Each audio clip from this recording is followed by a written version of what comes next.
And welcome everyone this evening, and thank you for taking some time out of your busy schedules to be with us at what must surely be one of the most important topics in education today, which is how is the public engaged or disengaged with educational improvement.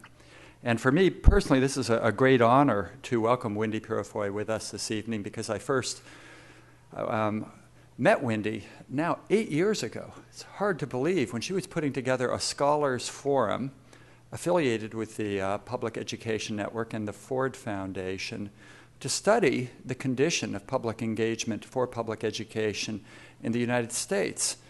And Wendy and her colleagues were looking at the state of public engagement and trying to figure out what is actually the research on public engagement. They didn't find a whole lot. They could find a lot on test score results, high school graduation rates, kids on individual educational plans, technology in schools, all kinds of things. But rather, what was the state of public engagement for public education? So what Wendy and her colleagues at Penn did is that they pulled together a whole group of scholars and came up with a Stanford University Press book entitled Public Engagement for Public Education, Joining Forces to Revitalize Democracy and Equalize Schools. To revitalize democracy and equalize schools. For those of you that aren't familiar with this volume, I think it is an outstanding compilation of scholarship, not just looking at the theory of public engagement, but actually a lot of the nuts and bolts activities that community leaders and educators together can engage in to improve our schools and our communities simultaneously. So for those of you that are interested in this topic, that are concerned that educational change be democratic, inclusive, innovative, and sustainable, you're in for a real treat with Wendy Puriefoy and her remarks with us for this sesquicentennial event. Wendy has now left the Public Education Network, which has closed, and she has just joined us, a great asset now for the city of Boston, with the Barr Foundation here in Boston. This is a foundation, for those of you that aren't familiar with Barr, which has $1.3 billion in assets, remarkably, of which I was pleased to see, looking at the website, the largest percentage is devoted to education. There's funding that goes to global initiatives, climate change, any number of different worthy causes, but the largest amount of the money goes to education, and a huge amount of that money goes to education here in Boston. And so those of you that are interested in the state of philanthropy and the role that philanthropies can play in improving schools can learn from Wendy on that score as well. So I could go on for a long time. I think that the most impressive thing, looking at your resume here, has to do with the range of groups that you've been involved with, Wendy, throughout your career. Right now you are on the board of directors of the Children's Defense Fund, the independent sector, and also on DEMOS, a progressive policy think tank. You have a bachelor's degree from Hobart and William Smith, and you have 3 master's degrees, as well as an honorary doctorate from Amherst College. So what you're getting this evening, friends and colleagues, is a scholar, an activist, a person who knows the ins and outs of philanthropic organizations and their roles that they can play in schools. I think a stellar speaker for our sesquicentennial series, so please join me in giving Wendy a warm welcome for our speaking event this evening. Thank you.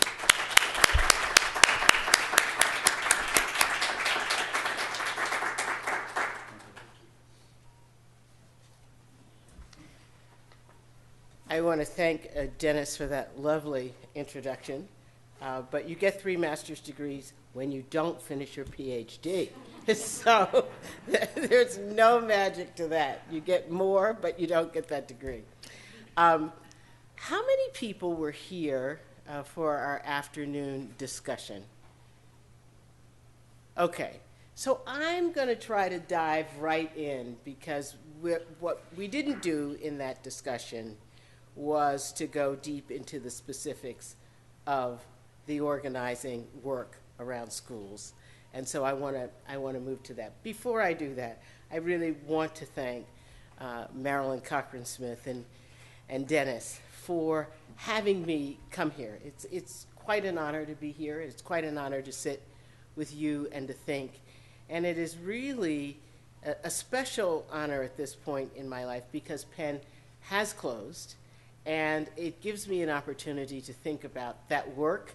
And I have a little bit of trepidation about being at a foundation. I'm looking forward. It's my 8th day there. And I came out of philanthropy.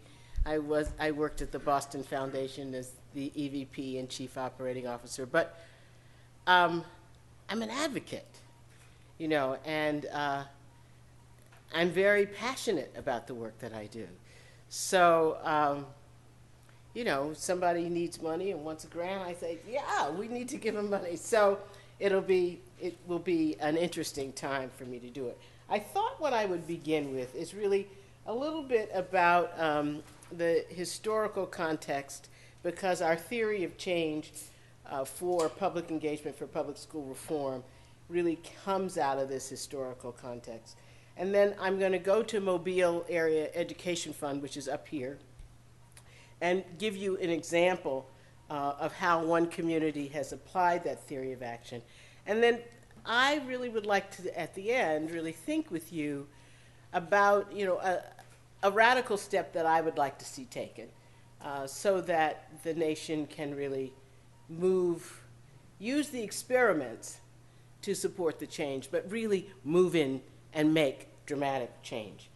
So, you know, I have a degree in American colonial history and American studies, and so I always ground myself in American history. And one of the things that I love reading about is, you know, what happened at that Constitutional Convention. I mean, you know, you would mortgage your house to be able to be there, to have heard those conversations about the fights about dealing with slavery or not, the fights about votes, you know, all of that. But one of the things there was an old woman who was waiting outside of Constitution Hall there in Philadelphia, and said to Franklin, so what did you do in there? And he said, well, what we did was we put together the structure for a republic. And he says, a republic, if you can keep it. And so this is where this bit of education really comes in. Because from the first, Americans really understood that at least the Founding Fathers, to, you know, a certain extent, not as far as we would have gone, but required that keeping the republic required an educated citizenry. So, you know, shortly after the Constitution was ratified, you know, they went to forming colleges. And it took another century after that to form public schools. But this whole notion that a democratic society requires that people be educated so that they know how to manage it, deal with its nuances, administer and govern was an important tool for the nation. Jefferson is always quoted as the person who talks about that a nation can't be ignorant and be free, that at the end of the day you've got to be educated. But it's really Adams from Massachusetts, that really saw the importance of education and really began talking about it at every opportunity that he had. And of course, education was also seen as a means of really acculturating immigrants.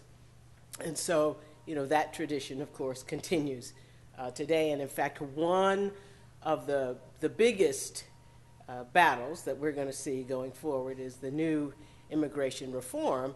And one of the big arguments that are going to be made in that is that this country has never denied immigrants who have come here the right to be educated. They've always educated them. And now we're talking as a nation about not offering education to immigrants. And in fact, the Phi Delta Kappan poll recently had a large percentage of Americans saying we shouldn't educate immigrants. They're here illegally, and we shouldn't be spending our dollars on that. So, but, you know, slaves, there were laws against slaves, as you all know, learning how to read. So the nation knew the power of what it meant to be educated, and systematically, with both structured opportunity and also for those that sat outside of it, they couldn't become educated.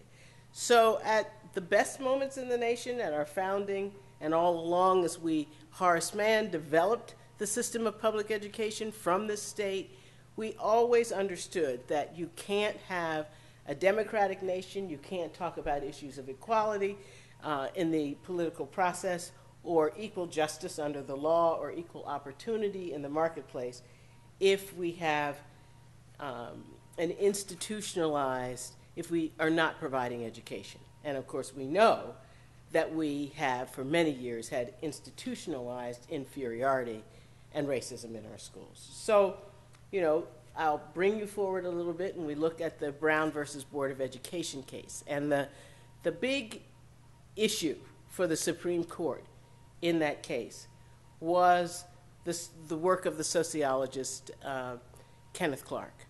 And what Kenneth Clark did was he conducted an experiment in which black children were going to choose which doll they wanted to play with. And the children chose a white doll.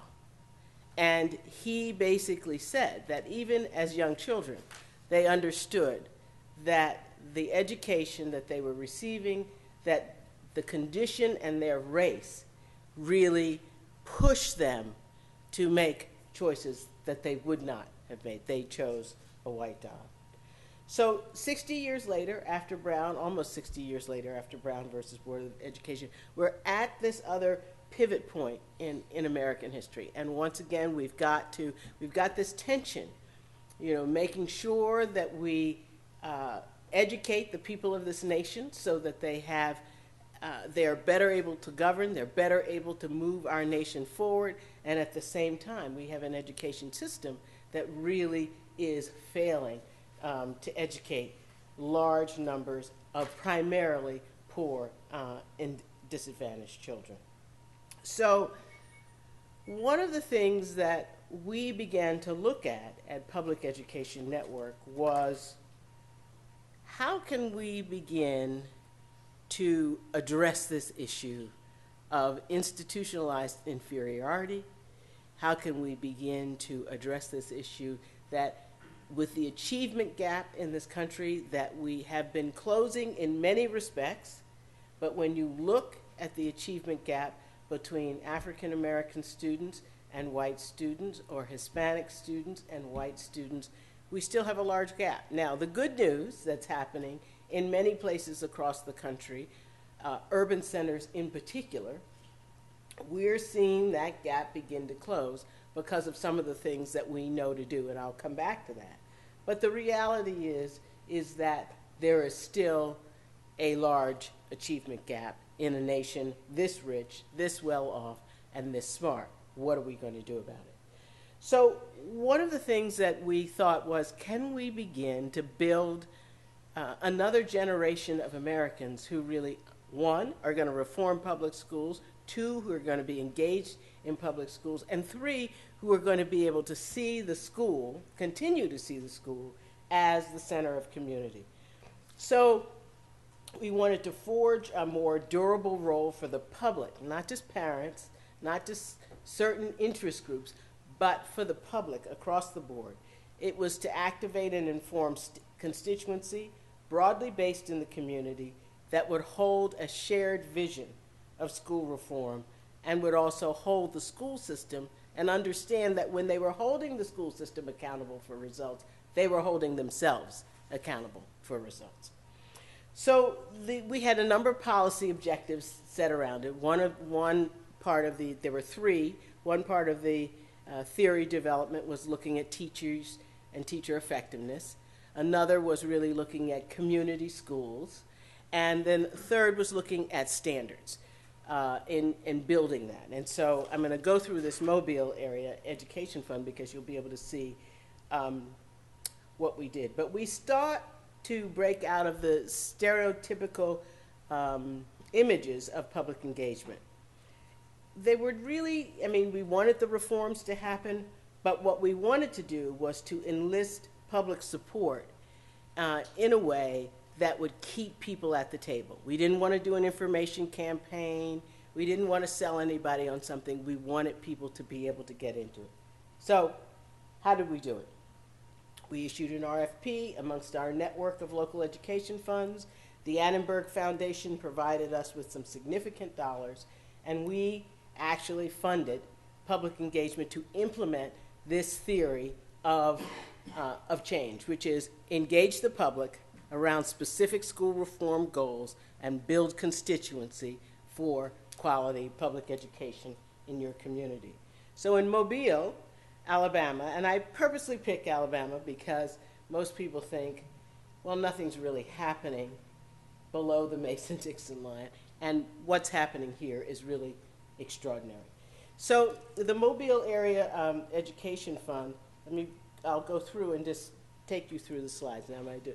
So they describe themselves as a community-based organization. They talk about their independence. They're independent of the school system, but they're also just an independent nonprofit organization. They have 65,000 students. It's a county system. There are 100 schools. 3/4 of the students are on free and reduced lunch. And in 2001, it was on the brink of being taken over by the state for fiscal mismanagement and low student achievement. So the organization decided to galvanize people around a property tax, a bond issue. So here are the things that the organization says that it does. It provides an organized voice, public voice for advocating. It brings citizens together. It serves as an external partner with the Mobile County Public School System. It monitors progress on implementation of our long-range plan, which they help the system to develop, and it keeps the public education in the forefront of the community conversations. Now, when I first started going to Mobile, we would go and visit the newspaper. And, the man was sullen and, nothing is going to happen good in these schools. And now he's one of the biggest advocates for public education. They have a column that takes place. It's pretty amazing. So local citizens were galvanized by MAEF, which is our local education fund, and they came together to pass the first property tax in 41 years. The yes vote was a mandate that additional funding must accompany an improvement in education for all children. So they took Penn's theory of change, which is, here we are, a theory of action, public engagement process, plus specific school reform goals, equal policy change, and the public taking responsibility. Now that seems like, wow, that's relatively simple, but it's a pretty complicated thing to carry out. So they created a public engagement process prior to the president called Yes We Can. And about 1,500 citizens came together in any place, they said, that called itself a community to answer two simple questions. What kind of a community do we want to live in? And what kind of schools do we need to achieve that kind of community? They had roughly about 60 kitchen table conversations where people worked, where they worshiped, where they played and lived, and the findings were remarkable. Regardless of background, race, creed, social status, communities all wanted the same thing, a high-quality education for all students. And so that was that first important piece of research, which was to let the community know that there wasn't any difference in the outcome that people wanted to have.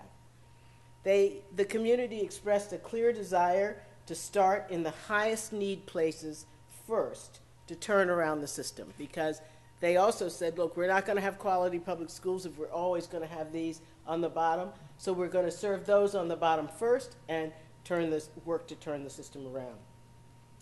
The findings were summarized in a community agreement that was really written in the language of the community. Now, many of us have been to meetings, and when you read the proceedings of the meeting, you think, was I at that meeting? And so at the end of the day, what they did was they put everybody's voice into that document, that authenticity of people's voices.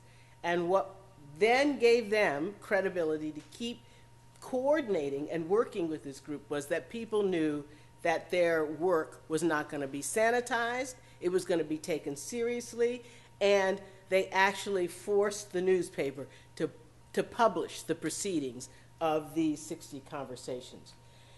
At one point in the effort, more than 400 people attended a school board meeting, which was convened for the purpose of passing a community agreement that was created in the process. All those 400 people wore name tags identifying the parts of the community that they had come from.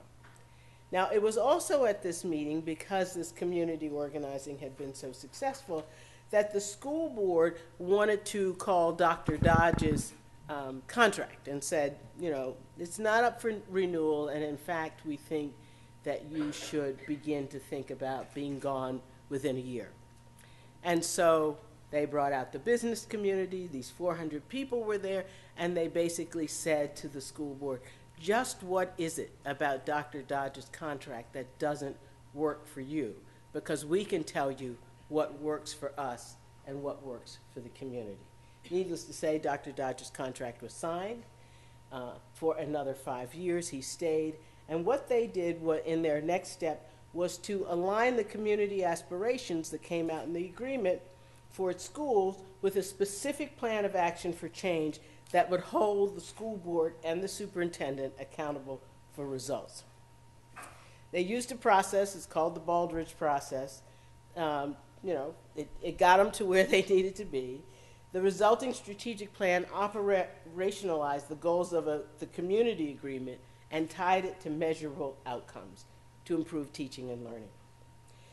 The strategic plan is unique in that it is co-owned by both the district and by the community, each taking responsibility for pieces of the plan and each having report cards. And so those report cards are published. Now, here's the other thing that happened.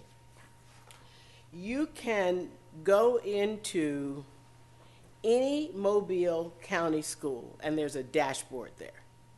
And on that dashboard, it says, here's the number of kids that are in the school, here's how they break down by race, here's their achievement levels in terms of assessments, here's the number of teachers, here's how they break down by race, here's our levels of involvement from this part of the community, so that somebody can see all in one place, and then there's student work up all over the place. Now remember, when they began this process, most of the schools in Mobile County were on the watch list. So about 27%, only about 20% of schools in 2001 met adequate yearly progress. By 2008, 90% of the schools had met AYP. Now, the Ed Fund said, well, the standards in the state are not what they should be. So now we're going to work on organizing the state to have higher standards, and then we will, we're pushing our state along as well as pushing our district along. They had a broad-based partnership led by them, and then they began to look at graduation rates, access to good courses.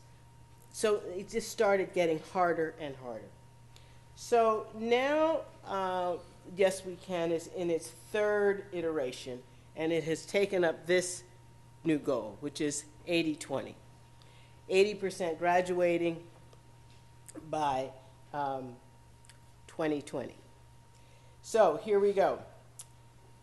It's in its third iteration. More than 4,000 people have participated now in 200 conversations. And by the way, they have big meetings now every year at stadiums. And these meetings are run by the kids, they're run by parents, they're run by teachers. Everybody is in it together. The work has been sustained through 3 superintendents. They say, look, they want a system that's superintendent-proof, and the only way to have one that's superintendent-proof is to be able to have a community that's engaged. They say, this is the work we're doing, this is how we're doing the work, This is the engagement that we're building. If you can continue to do that and take us beyond in terms of achievement, then you can be a candidate to be superintendent. If you can't, you won't end up on our list. So that's been a pretty amazing. So it's 3 superintendents, 2 mayors, and God knows how many school board changes. What's also been interesting in this process with MAF is their funding has shifted from the philanthropic community, because they won't do the projects that the philanthropic community wants, to the Department of Labor. 3 major corporations, industries came to Mobile that wouldn't come before, in steel, aerospace, and shipbuilding. They now have a constituency of roughly 15,000 people. Everybody who moves into that community gets a packet about Yes We Can, gets a packet about the schools, here's what our goals are. Every businessman, every resident who comes into that community knows that schools come first. And they've just put together practical information that I just laid out. So what's the point of this kind of organizing? First of all, it reminds people that improving schools is a community act. It's not just the school system, it's not just the teachers, it's not just the principal, it's the entire community. And it's one of the most important ones of our democracy. And they say it takes an intentionally engaged, focused public, focused on making sure that every student gets a high quality education. So here's a side story. They needed roughly about 1,200 mentors for kids who were graduating and they were going on to college. And they knew that, getting through that first year is really critical, and that kids, that's where you have the highest drop-off. So they started recruiting mentors in 10th grade. They ended up with 2,000 mentors. Every kid that now graduates from Mobile County Schools gets a mentor. And that's now a project that's spun off to another organization. They don't try to do everything. They just try to keep that public conversation going. They remind people schools can't do it alone, parents can't do it alone, and they say that the challenge of the 21st century is how do we remake our education system so that it includes all children when it was previously designed to exclude poor, Black, and brown. At one point, an older gentleman, I had been there for some of these conversations, he said, well, I've been so used to bad math in the schools. But now, with Yes We Can, and the work we've done together as a community, I need a new story to tell. And I think I have one. We can change this place. And so one of the pieces that's critically important is the story that people tell themselves about their schools. And this was a story that an old man had been telling himself because he sat, his house sat on one of the corners and he'd watch kids go back and forth. And he began to sort of testify and really talk about how the kids seem different. When you go in the schools, the dialogue is different. People are hopeful. New industries have come to town.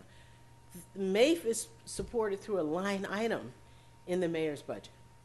And so now we say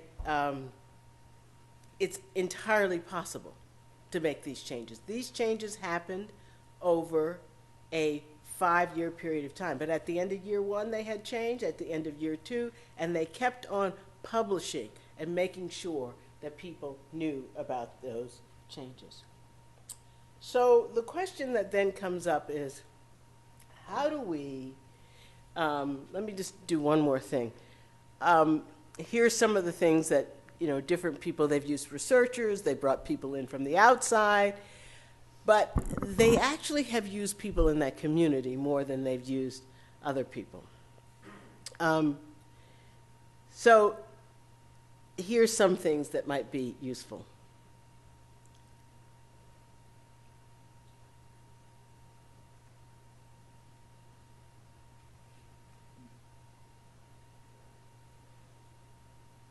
So here's their process.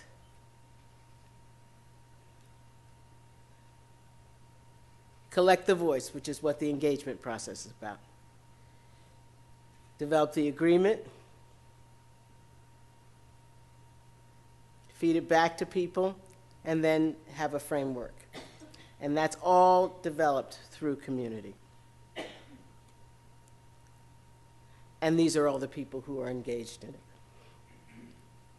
This is why I didn't get more specific this afternoon when we were in the conversations. The communications has gotten very sophisticated. They've gotten research pretty sophisticated in that community, and they make sure that lots of people know it. So what's the work? You got to name the problem and own it. You have to build a guiding team, so there's that learning phase. Then you have to create the community vision, develop identifying nurturing networks for buy-in, as they help people with that.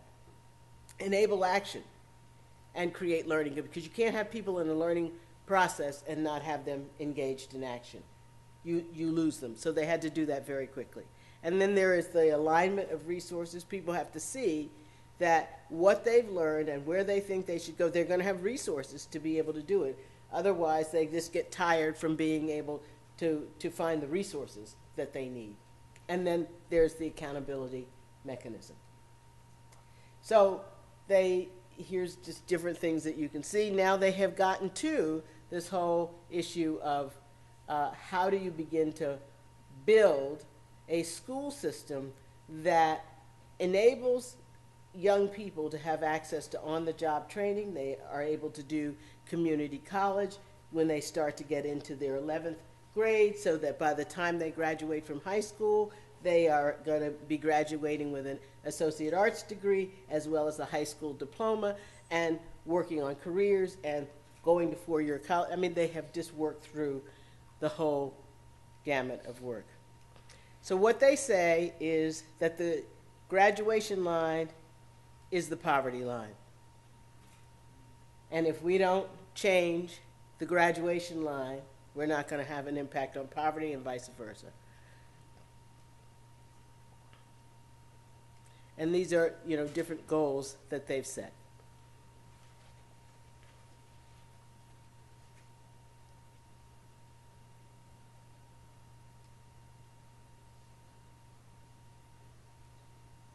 So I'll take you through this very quickly. Okay. So they have a framework in terms of getting students ready for graduation. So there's the Yes We Can process. There's 80-20, where they're looking at impact and sustainability. They've created an education commission. And then there's the whole mobilization. And in that mobilization, they can mobilize. They have roughly about 15,000 people. So it's pretty sophisticated stuff, but it's all coming up from the community. So this is the cradle to career civic infrastructure. And so I won't go through each of that, but it's a pretty amazing process. And they've been incredibly successful. So what's the next step? Not just there, but this process is being scaled among other LEFs and other communities. So how do we begin to construct this narrative, to construct a story that we can then begin to get people, add people on, Madison Avenue, know how to do this? And at one point, Penn convened a group of ad people. So, we thought we could accelerate the process. Didn't work. But we ended up on the front cover of Parade magazine, and we, got to lots of different households. But, to do a communications campaign, how many times you hear about the Olympics in the course of an hour. You know how much money that costs. So it's like running a political campaign. And, of course, what you have to do is to be able to do that from the ground up. So one big step is, what's the next step? We've got to develop a narrative. What's the story we tell ourselves about the kind of success that we can have in our public schools?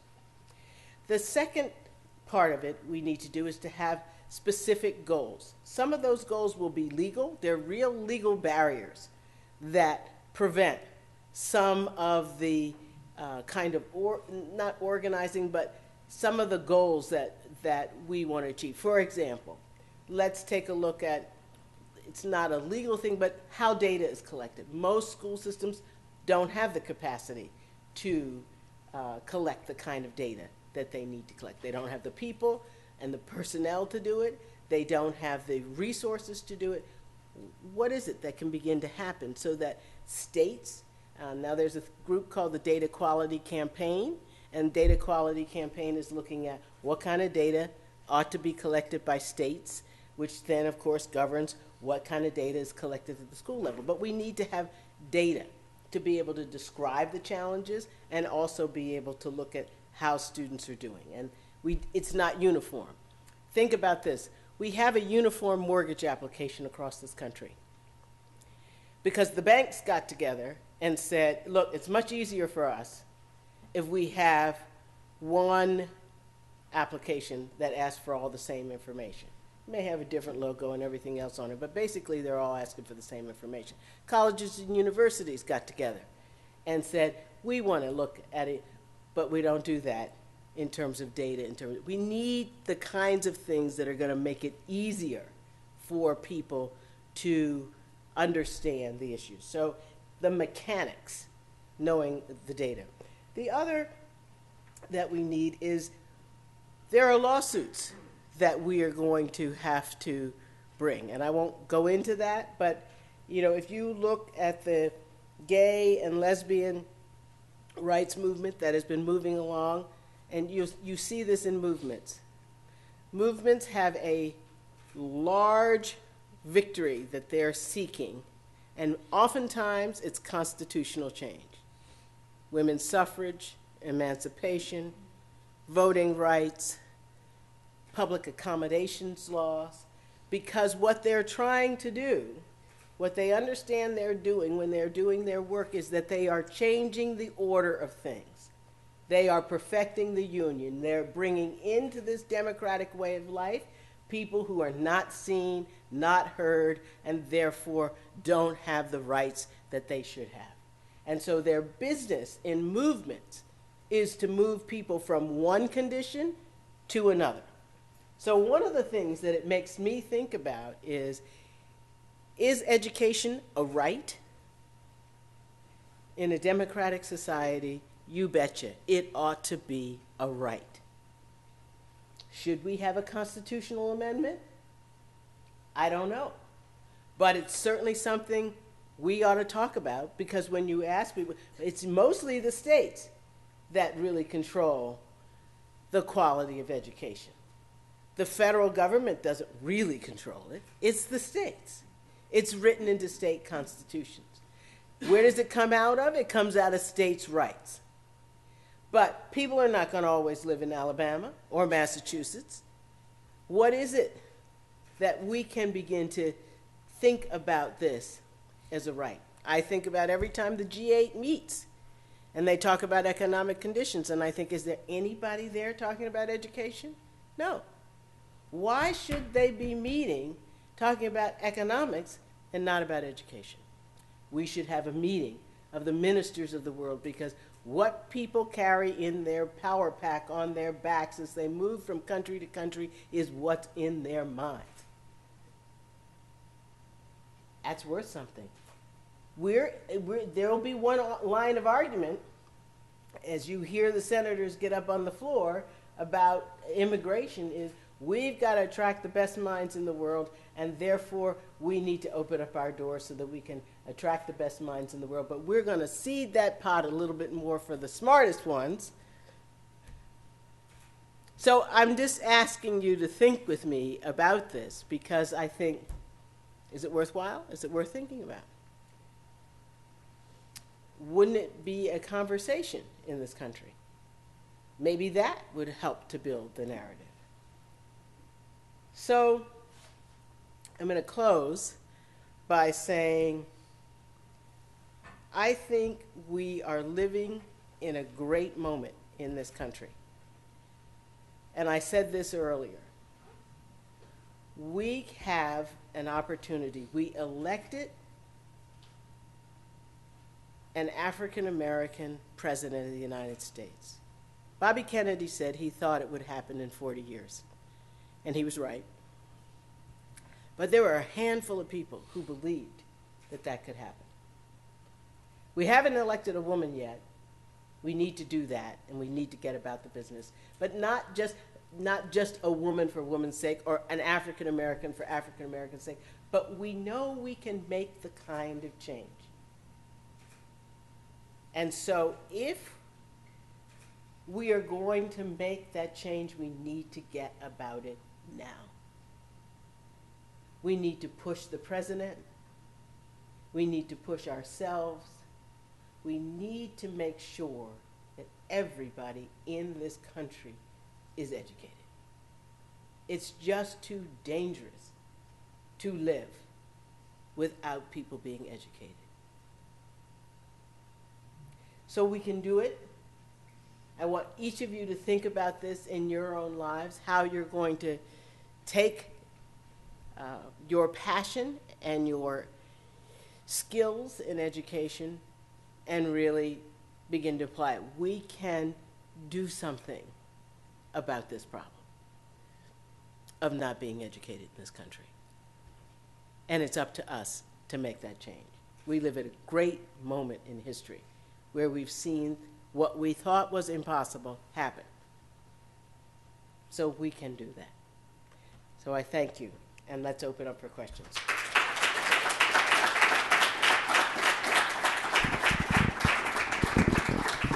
And ask, particular questions about Mobile or anything that you want to ask about. And other people may have run out of questions from our last meeting, so it's fine. Yes. Could you say your name, too, as you... Yes, I'm Gary Starrett, a professor in the Educational Leadership Program. When I first saw the title of your presentation, first of all, thank you for the great work you're doing. And thank you for being with us today. Thank you. But when I saw the title of your presentation, I thought it was going to be about how do we teach kids in school to become civically engaged. And I guess that's still a question for me, having listened to your presentation this evening. It seems to me we want to have a ripple effect going on here so that the young people in schools can look at the community organizers and those folks in the community that are fighting for better schools as role models. And that, but it seems to me we have a ways to go in our curriculum in the schools to link the motivation for learning the academics so we can become civically engaged. And I was wondering, in your experience and your work with the folks in Mobile, whether people are talking about, okay, sure we want the kids to get better scores in math and science and literacy, but are we looking for better scores in civic engagement on the part of young people? This is a great question.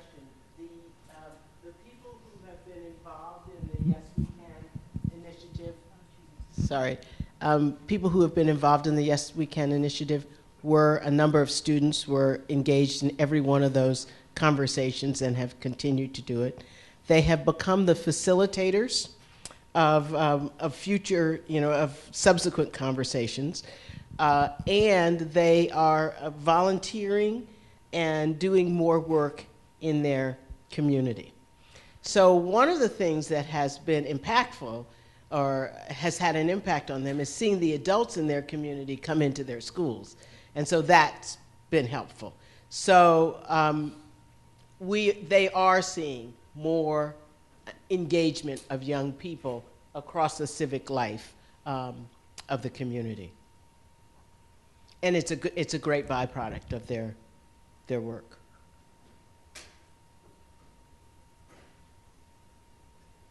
Other questions? Yes. It's okay, I can speak up. The kind of changes that it seems like you're working towards, the focus is definitely on community engagement, sort of from the bottom up, localized projects. I guess in your sort of understanding of the situation of public education and what needs to happen or what you would want to happen, do you see that as really the way or the primary way or a really necessary way to create change, sort of just on the local level, really just spreading in as many places as possible? And it's not necessarily an either-or question, but I'm sort of wondering what you're thinking in terms of from the federal level down, what would you advocate for? Or what sorts of changes would you like to see that would either facilitate that bottom-up change or at least be consistent with what you see, and sort of what avenues or possibilities for a different sort of top-down change do you see, or how does that sort of fit with your vision of sort of bottom-up change? Does that make sense? Sure. Yeah. Great question. So, Wendy, you should keep the mic. Okay. Because my question back to you is, what do you think? I mean, what do you want to see? Well, I think that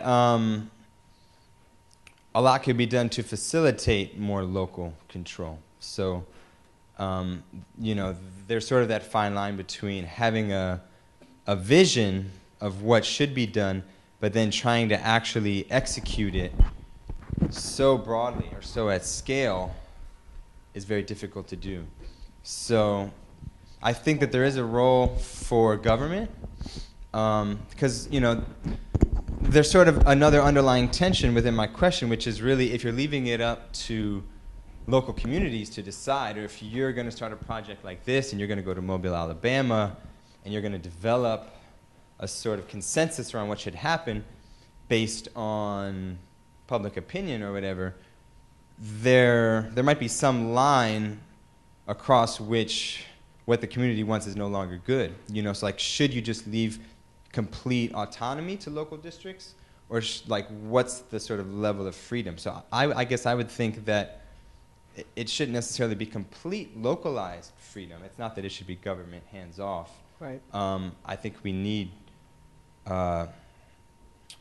parameters within which local districts are able to operate, but the sort of control, I mean, and there's sort of one way of thinking about, I'm sorry, I'm just rambling now, but one way of thinking about it is sort of being proscriptive or prescriptive. So are you telling people what to do, or are you trying to be clear about things that you shouldn't do and then leaving space for what they do to emerge?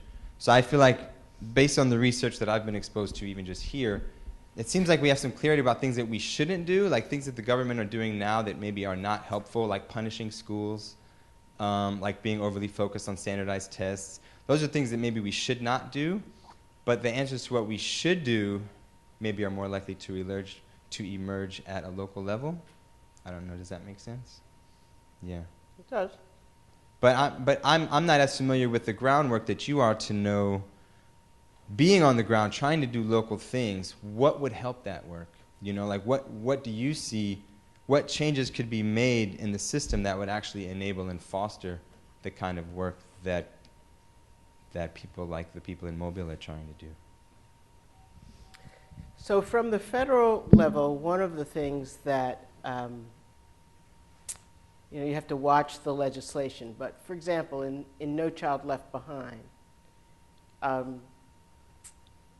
we had to work very hard to get engagement, public engagement, to be a part of the law.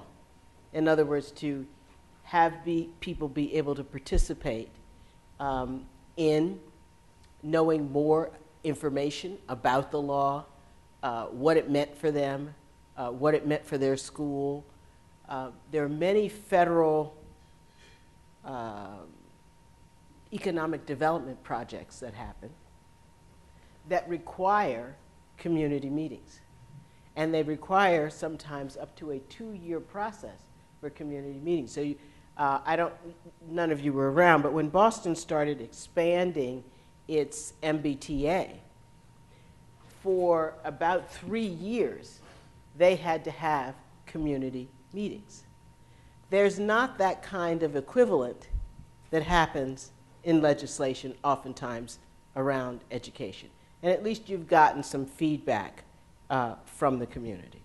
So, you know, there are ways. You want the federal government to also be able to be clear about and to play its bully pulpit role and to have a vision and to be able to lay that out pretty clearly. What is it the kids should know and be able to do? How are we going to distribute resources to help schools get to 100% graduation rates? What are we going to do if we really know that a college education, and we do know that at least 2 years of college changes one's economic outcome? What are we going to do with higher education? I mean, you think we've had a hard time dealing with K-12 education. Try getting higher education to really begin to look at, it's a black box. What do we do to really be able to move kids through the systems and have them have real access to 2- and 4-year colleges? There are scholarships, ways that we could do it. There's all kinds of work that we could do to make that pathway at a federal level fairly clear and straightforward. There are supports that need to happen in the K-12 system. There are bridges that need to be built between K-12 and the remaining 2 to 4 years. There's a whole system of technical training and development. So we've been so focused on remediation, understandably so at one level, but at another level, we haven't built out a system of education in this country where somebody, and it means we don't have that expectation when we put our kid in kindergarten or pre-kindergarten, we don't have the expectation that they will move all the way through. It's uneven across states. It's uneven within states, the quality that's all. So the federal government could play a critical role in just saying, here's the clarity, and then organizing a system. The other part of it is we don't fund, you know, every time I look at the Office of Education Research, OERI, their budget is always small, always small. We don't put enough money into research. We don't put enough money into data. So we can't even structure the discourse because we're not collecting the data and information. So there is a mechanical, structural role for the federal government to play. In terms of, you know, people have always, and I'm not saying that you are saying this, but people have always worried that local means you don't have a big enough perspective. And the reality is that when people are shown the data about what's going on in their community, that helps them. First of all, a lot of people don't know the kids aren't graduating. Secondly, when they know, they're not quite sure what can be done about it. But the first big problem is they don't know how bad it is or how challenging it is and what it takes to do it. So if people can get more information, then they start to get better organized. And there is more common sense there than one might think from a distance. So I would say that. The other is we have we've said, this is just a side example, but for example, we say a clear benchmark for kids to meet is to be reading by 3rd grade. Well, you take a look at from birth to 3rd grade, the resources that are available from 0 to K, and the resources that are available from K to 3 to help kids meet that first benchmark. It's not good. We could do something about that. Most daycare teachers are not paid more than the parking lot attendant. They've looked and they've compared these salaries. We could construct a system of preschool education. There's plenty of countries in the world that have done this, and we could look around and do something about it. So the federal government has structural roles that it could play to begin to build the pipeline. And at the same time, what you are getting back from communities is that pressure, frankly, to do it. I think everybody worries about Nobody wants a community person who's untrained and to be the principal or the teacher of their kid, but they want to know that there's somebody qualified there doing that. So you've expressed a real fear, but in fact, I think it can be dealt with. We don't mind local people talking if they live in Dover or Newton or here.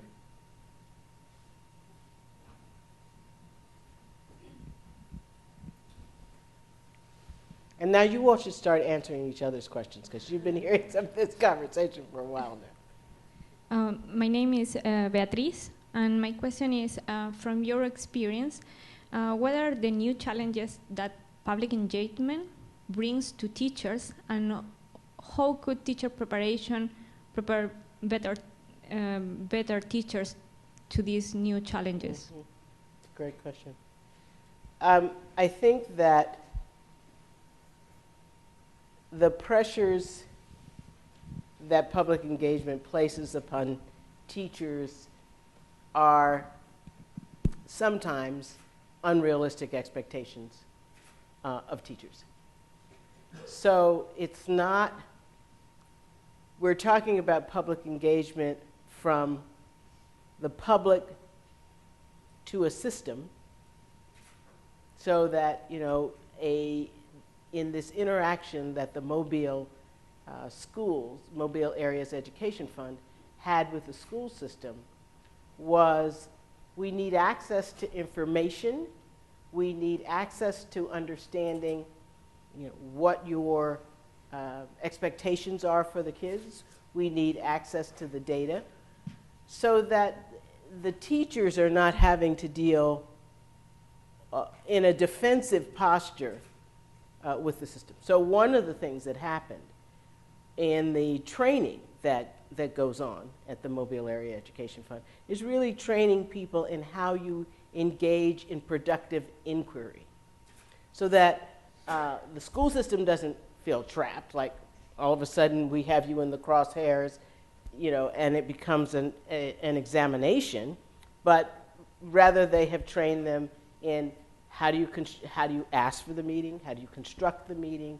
How long the meeting should be? What kinds of outcomes you're seeking? So that you really are building relationship. So that's one kind of training that goes on. The other is that they have done training with teachers in terms of interacting with parents, interacting with other teachers, interacting with their principal.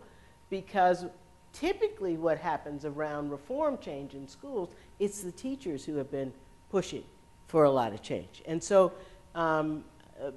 my friend Carol Gilligan says, when you wake up the voices of the teachers in a school, you start to wake up that reform instinct. And they begin to look at what are the problems that they're challenging. They begin to speak about it because they've been dealing with it.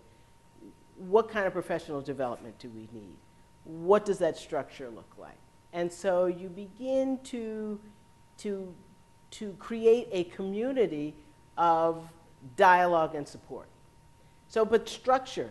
I mean, I think one of the things that people think is, oh, you know, organizing is you just get a bunch of people together and you can, and I know this is not what you're saying, and you figure out what to make happen. No.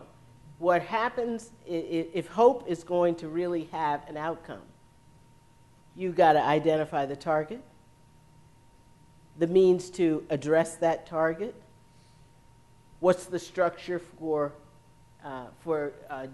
dialogue, discourse, and action, and then how does one begin to take the steps to see whether or not progress is going, then you move to the next level. But every piece of it has a structure to it.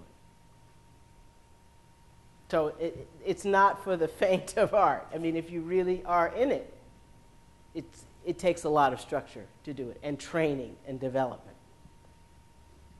They trained a lot of people. They trained the facilitators to hold these first 60 conversations. How many people are interested in organizing in this group? Great. Just one of you say why you're interested in organizing. Anybody?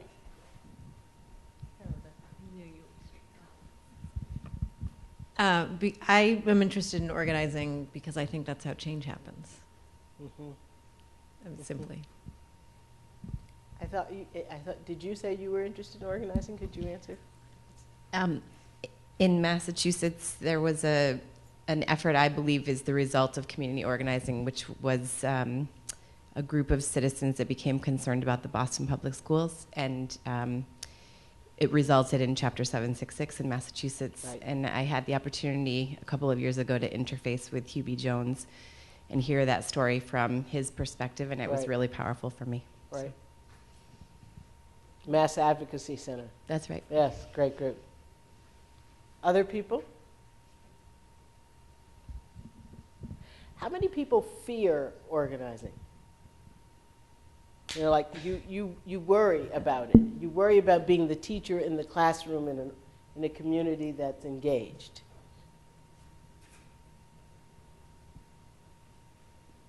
Okay. Do people think organizing can work?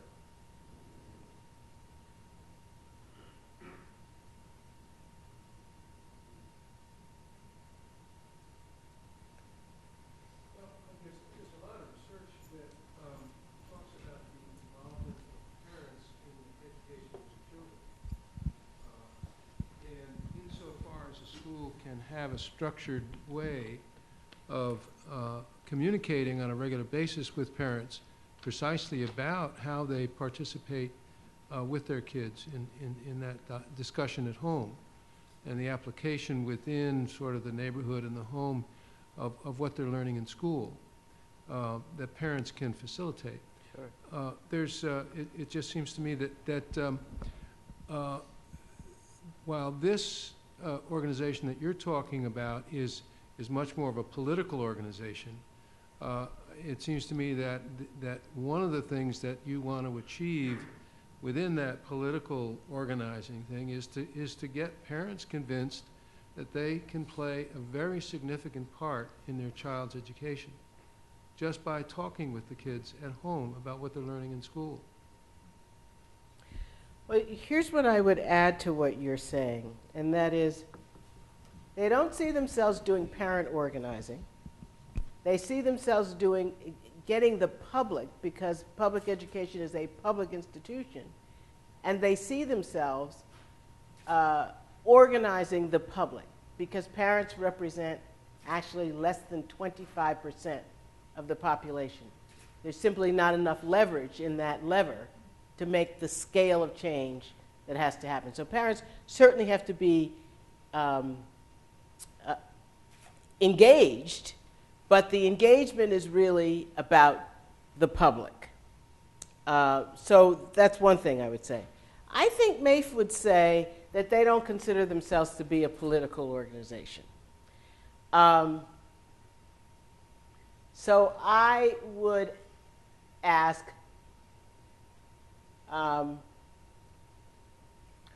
what is it about what I said that creates the perception that they're a political organization?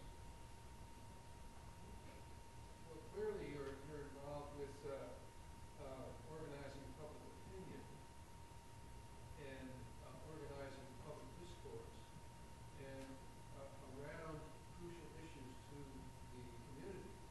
And that seems to me to be a form of political action. Okay. Okay. I'm not using it in a negative. No, I know you're not. No, that's why I asked you the question. Good.